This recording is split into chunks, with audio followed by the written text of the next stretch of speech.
কাজ দেখবেন এমন ভাবে সংগঠিত হয় যেটা আমাদের বিবেকে ধরে না। কোরআনের মধ্যে ঘটনা আসছে মুসা আলাইহিস সালাম এবং খাদির আলাইহিস সালামের ঘটনা।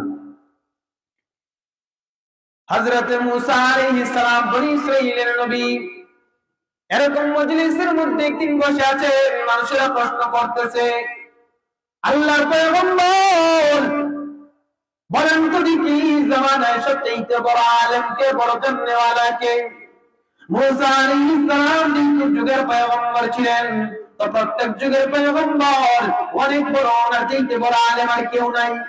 মুসা আলাইহিস সালাম যেহেতু যুগের পয়গম্বর, অতএব তিনি বললেন এই যুগের সবচেয়ে বড় জ্ঞানী আমি। কিন্তু আল্লাহ তাআলার কাছে এই প্রশ্নটা, উত্তরটা আল্লাহর কাছে পছন্দ হয় নাই। আল্লাহ তাআলার কাছে এই উত্তর, মুসা আলাইহিস সালামের উত্তর পছন্দ হয় নাই। বরং মুসা আলাইহিস সালামের বলা উচিত ছিল এই ব্যাপারে আল্লাহ ভালোই জানেন। কিন্তু এটা না বলে মুসা আলাইহিস সালাম বললেন এই জামানার সবচেয়ে বড় আলেম হচ্ছি আমি। আল্লাহর কাছে এই উত্তরটা পছন্দ হয় নাই। আল্লাহ তাআলা জানাই দিলেন, মুসা রে, তুমি যে বলেছো, ও মুসা, তুমি বলেছো এই জামানার সবচেয়ে বড় আলেম তুমি। মুসা শুনে রাখো, এই জামানার সবচেয়ে বড় আলেম তুমি না। এই জামানায় এই জমিনের মধ্যে আমার এক বান্দা আছে যে তোমার চেয়ে বেশি জানে, যার জ্ঞানের দ্বারে কত মুসা তুমি যাইতে পারবা না। ও মুসা, তোমার চেয়ে বড় আলেম এই জমিনের মধ্যে কোন আছে? মুসা আলাইহিস সালাম বলে, হে আল্লাহ, ও আল্লাহ, তাহলে কিভাবে আমি ওই জ্ঞানী ব্যক্তির সান্নিধ্য লাভ করতে পারবো? হে আল্লাহ, আমাকে জানাই দেন ওই ব্যক্তির কিভাবে আমি সন্ধান পাবো, আমি ওনার সাথে থেকে ওনার কাছ থেকে জ্ঞান আহরণ করতে যাই। আল্লাহ তাআলা মুসা আলাইহিস সালামকে জানাই দিলেন, হে মুসা, একটা মাছ নৌর সাথে মাছ নিয়ে সফর আরম্ভ করো নদী পথে, যেইখানে গিয়া যেই জায়গায় গিয়া দেখবা মাছ হারায় গেছে, ও মুসা, মনে করবা তুমি ওই ব্যক্তিকে পাইয়া গেছো। মুসা আলাইহিস সালাম রওনা করলেন, সফর আরম্ভ করলেন, সাথে নিলেন শীশ আলাইহিস সালামকে। দুজন সফর আরম্ভ করলেন, সাথে একটা মাছ নিলেন। যাইতেছেন সফরের ক্লান্তি, হঠাৎ করে ঘুমায় গেছেন, ঘুম চলে আসছে দুজনের।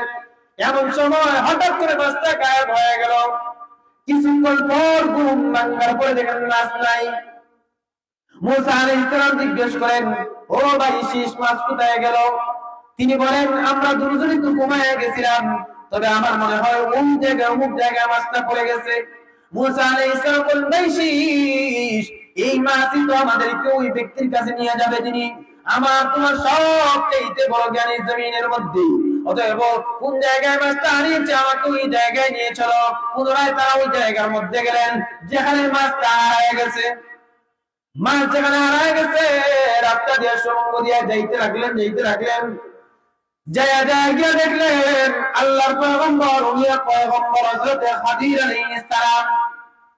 খাদির আলাইহিস সালামকে গিয়া সালাম দিলেন, আসসালামু আলাইকুম ওয়া রাহমাতুল্লাহ। সালামের জবাব দিলেন, তারপর বললেন, আমি মুসা আলাইহিস সালাম, আল্লাহর পয়গম্বর। আল্লাহ তাআলা বলেছেন আপনার জ্ঞান নাকি অনেক বেশি। আমি আল্লাহকে বলছি, আয় আল্লাহ, আমি ওনার সাথে থেকে কিছু শিখতে চাই, জ্ঞান আহরণ করতে চাই, অতএব আপনি আমাকে আপনার সাথে রাখার অনুমতি দিন। হযরত খাদির আলাইহিস সালাম বলেন, ও মুসা পয়গম্বর, শুনো, তুমি আমার সাথে ধৈর্য ধারণ করতে পারবা না, তুমি আমার সাথে থেকে ধৈর্য ধারণ করতে পারবা না।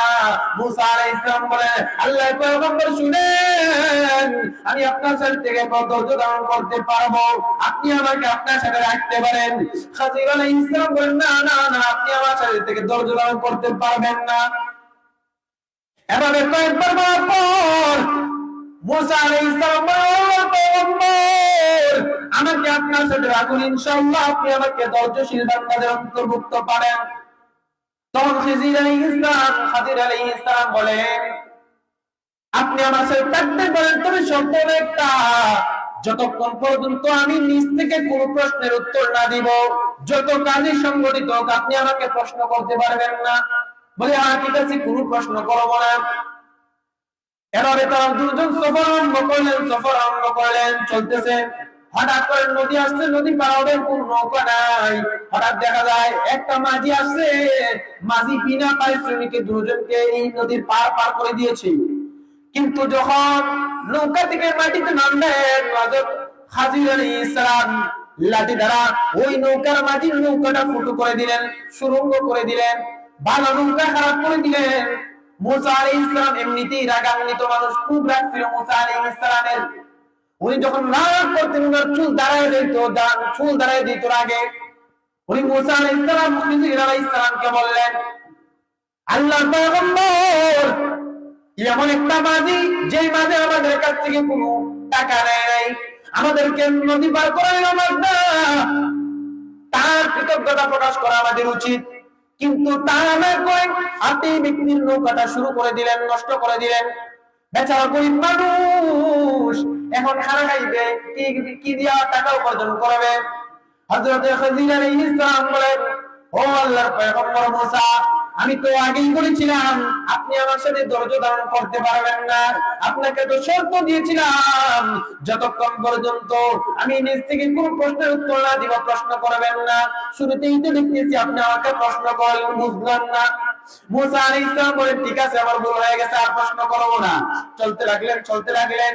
রাস্তায় হঠাৎ করে মাঝে রাস্তার মাঝখানে দেখা গেল এক বালকের সাথে কথা নাই বার্তা নাই। হযরত খিজির আলাইহিস সালাম ওই বালককে তরবারি দ্বারা কল্লা দিয়ে খণ্ডিত করে মৃত্যু দিয়ে দিলেন। মুসা আলাইহিস সালাম বললেন, ও আল্লাহর পয়গম্বর, কত সুন্দর ফুটফুটে বালক, কোনো কিছু করে নাই, কোনো দুষ্টমিও করে নাই, আপনি হঠাৎ করে তাকে সামনে পাইলেন তো ওকে মৃত্যুর ধার কাছে পৌঁছে দিলেন, তরবারি দ্বারা আঘাত করলেন। বুঝলাম না এটা কেমন কাজ করলেন?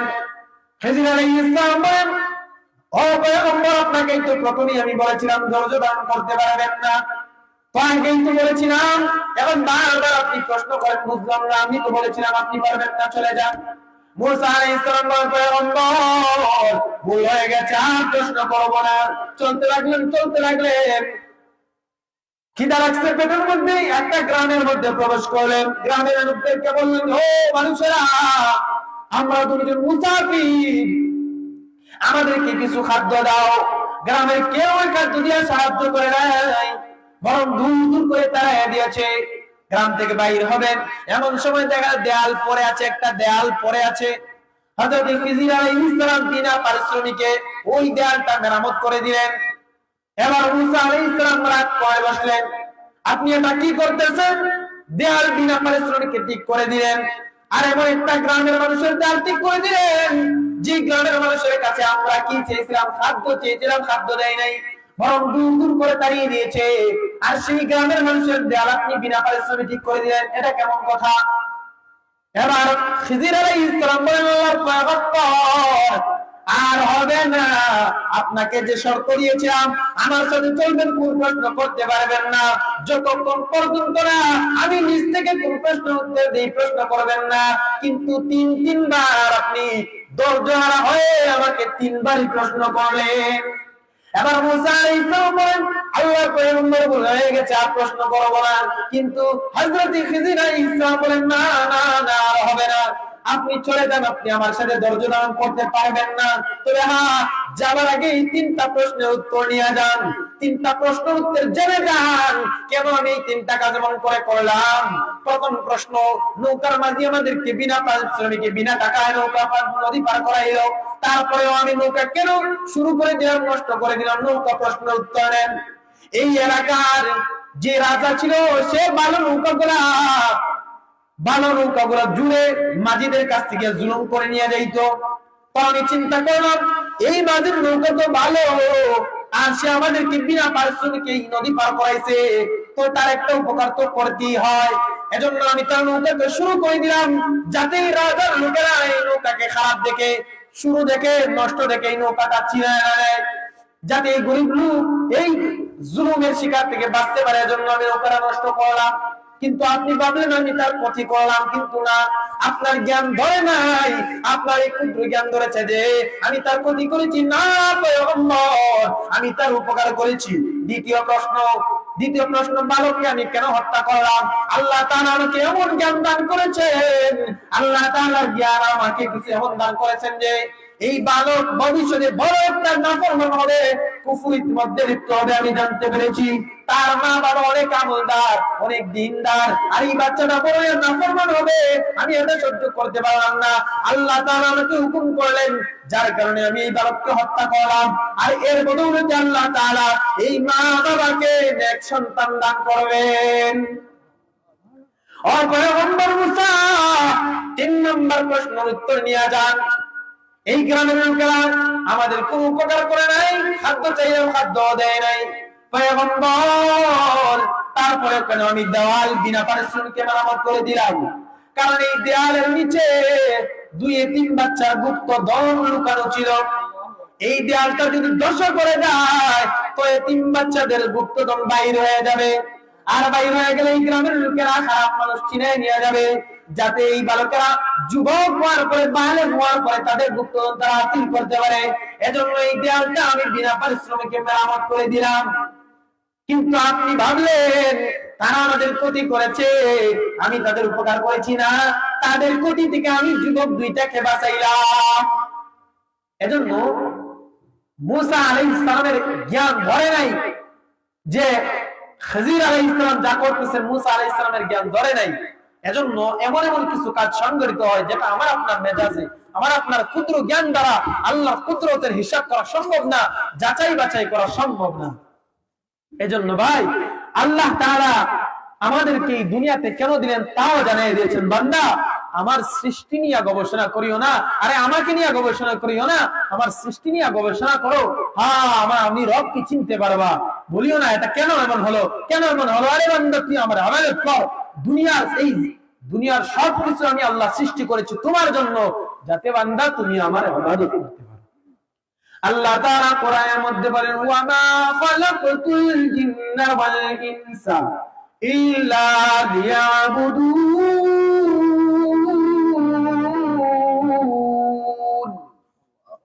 আল্লাহ তাআলা বলেন, ও আমার বান্দারা শুনো, আমি তোমাদেরকে কেন সৃষ্টি করলাম, আমি আল্লাহ তোমাদেরকে কেন বানাইলাম, আমি আল্লাহ তোমাদেরকে আদর করে বানাইছি। বান্দা, তোমাদেরকে আমি আল্লাহ বানাইলাম আমার ইবাদত করার জন্য। ও বান্দা, তুমি যদি ইবাদত করো তোমার জন্য পুরস্কার আছে জান্নাত। আর বান্দা, তুমি যদি আমার নাফরমানি করো, বান্দা শুনে রাখো, তোমার জন্য ভয়ঙ্কর আযাব আমি আল্লাহ সৃষ্টি করেছি। ও বান্দা শুনে রাখো, তোমাকে সতর্ক করার জন্য যুগে যুগে পয়গম্বর পাঠাইলাম। আল্লাহর রাসূল